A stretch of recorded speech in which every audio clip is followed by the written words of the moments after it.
বাস্তবায়ন করার জন্য।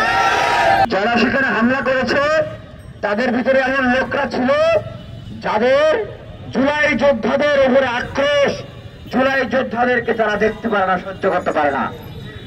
আর যারা নির্দেশ দিয়েছিল হামলা করার, তাদের সাহস ছাড়া তো তারা এই ধরনের হামলা করতে পারতো না। পারতো? তাহলে গতকালকের হামলার নির্দেশ কোথা থেকে এসেছে, কারা দিয়েছে, সেটা আপনারা বের করবেন, সেটা বের করতে হবে। আরেকটা পয়েন্ট বলি, পুলিশ, সেনাবাহিনী, আইন শৃঙ্খলা বাহিনী যাই বলি, একটা কোথাও যদি কোনো মিটিং মিছিল হয়, তারা যদি সেটাকে ডিসবার্স করতে চায়, ভাই কারো মাথায় কি বাড়ি দেয়, কারো নাকে বাড়ি দেয়, কারো চোয়ালে বাড়ি দেয়, কাউকে মাটিতে ফেলে এইভাবে করে সাপের মতো করে মারে, তাহলে উনারা কিসের ডিসপার্স করতে আসছে? উনারা আসছে এখানে শেখ হাসিনার এজেন্ডাকে বাস্তবায়ন করার জন্য। বাংলাদেশকে নিয়ে নতুন করে ষড়যন্ত্রের খেলা শুরু হয়েছে। বাংলাদেশের একমাত্র স্মার্ট সিটি বসুন্ধরা এখন আরো নিরাপদ, আধুনিকতায় আরো এক ধাপ এগিয়ে। রাজনৈতিক দলগুলোর উদ্দেশ্যে বলবো, জুলাই যোদ্ধাদের উদ্দেশ্যে বলবো, তরুণদের উদ্দেশ্যে বলবো, দেশের মানুষের উদ্দেশ্যে বলবো, নতুন করে বাংলাদেশের রাজনৈতিক পরিস্থিতি নিয়ে ষড়যন্ত্র শুরু হয়েছে।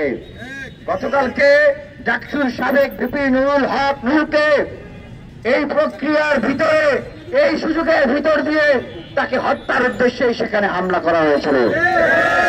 আল্লাহ হায়াতে হতে তাকে এখন পর্যন্ত বাঁচিয়ে রেখেছেন, আমরা তার সুস্থতা কামনা করি।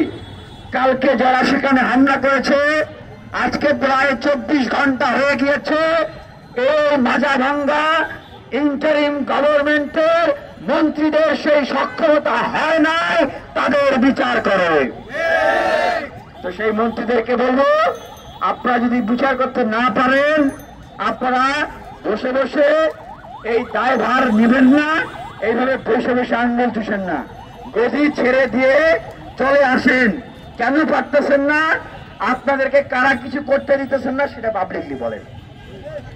মানুষের এত হাজার হাজার মানুষের জীবনের উপর দিয়ে যে অভ্যুত্থান হয়েছে, সেই অভ্যুত্থান নিয়ে আপনারা ছলছাতুরি করেন না, সেই অভ্যুত্থান নিয়ে প্রতারণা করেন না। দেখেন, এখনো এই গণ অভ্যুত্থানের সময় হত্যা মামলার আসামি জিএম কাদের সহ তার সান্না পান্ডারা, তারা জাতীয় পার্টির কার্যালয় থেকে বের হয়ে মানে হাসি হাসি ছবি দিতেছে।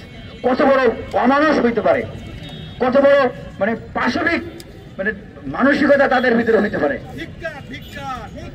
আমরা স্পষ্টভাবে বলতে চাই, জাতীয় পার্টিকে নিয়ে যারা আওয়ামী লীগের বি টিম বানিয়ে খেলবেন, স্বপ্ন দেখতেছেন, তাদের স্বপ্ন দুঃস্বপ্ন হবে। বাংলাদেশের মানুষের কাছে স্পষ্টভাবে বলতে চাই, আগামী জাতীয় নির্বাচনে এই জাতীয় পার্টি যারা আওয়ামী লীগকে বাঁচিয়ে রেখেছিল, জিয়ে রেখেছিল, তাদেরকে দিয়ে রয়ের প্রেসক্রিপশনে ভারত থেকে এই শেখ হাসিনা আওয়ামী লীগ হয়ে ফিরে আসতে চায়। আমরা সেই স্বপ্ন সফল হতে দেব না। আমরা সেনাবাহিনীর উদ্দেশ্যে বলব, আমরা বাংলাদেশের প্রত্যেকটা ক্রান্তি লগ্নে আপনাদেরকে জনগণের পক্ষে, দেশের পক্ষে অবস্থান নিতে দেখেছি।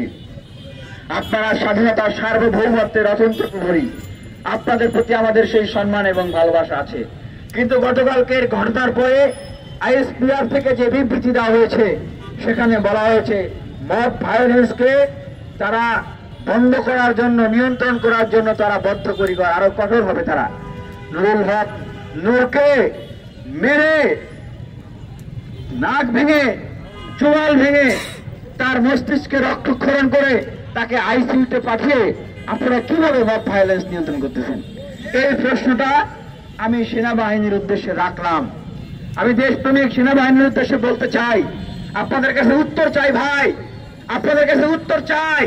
এইভাবে মানুষকে মেরে, একজন জুলাই যোদ্ধাকে মেরে আপনারা কিভাবে মব ভায়োলেন্স নিয়ন্ত্রণ করতে চান? উনি কি জাতীয় পার্টির কার্যালয়ের সামনে গিয়ে কাউকে মারতেছিল, না উনি আপনাদের উপরে হামলা করেছে? উনি একজন পরিচিত নেতা, জনপ্রিয় নেতা, ওনাকে বাংলাদেশের সকল মানুষ চেনে, আপনারাও চেনেন। তাহলে ওনার মাথার উপরে কিভাবে বাড়ি দেন? এই প্রশ্নের উত্তরটা আপনাদের কাছে চাই। এই তরুণদের পক্ষ থেকে, জুলাই যোদ্ধাদের পক্ষ থেকে আপনাদের কাছে আমরা এই প্রশ্নের উত্তরটা চাই। আর সরকারের উদ্দেশ্যে বলতে চাই যে এই যে তরুণদের যে সেন্টিমেন্ট, তরুণদের যে চোখের জল, তরুণদের যে তীব্রতা, এটাকে যদি আপনারা উপলব্ধি করতে এখনো ভুল করেন, তাহলে আপনাদেরকে হয়তো বড় মাসুল দিতে হবে। তাই আমরা জীবন দিব, জুলাই দেব না। আমরা জীবন দিব, এই অভ্যুত্থানকে আমরা বেহাত হতে দেব না।